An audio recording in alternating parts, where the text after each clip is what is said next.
अस्सलाम वालेकुम दोस्तों, मैं कसम खा के कहता हूँ, मुझे अपने अब्बा की कसम ये रोड है, खुदा कसम ये रोड है।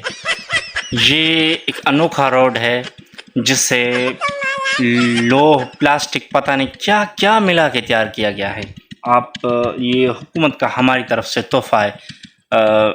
मेरी गाड़ी पंचर हो गई, खैर ये इस रोड की ख़ास बात ये है कि मैं कसम खा के कहता हूँ, आप इधर एक बार 2 बार साइकिल मोटर पे आप खुदा कसम आपका 5-6 किलो वज़न आने जाने में कम हो जाएगा।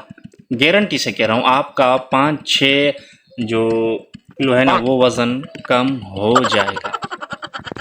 तो जल्दी से करें, ये बम्पर ऑफ़र ख़त्म होने वाली है क्योंकि इस रोड का जो है ना वो मंजूर हो गया है। तो इस रोड को फिर से तामीर किया जाएगा, फिर इसको ऐसा लेवल किया जाएगा कि फिर आपका वज़न जो है ना वो हो सकता है थोड़ा कम हो। तो ये बम्पर ऑफ़र है, इसे याद रखिएगा और इसे कहीं जाने मत दीजिए। खुदा कसम ये रोड ही है, हँसने की कोई बात नहीं, ये रोड ही है।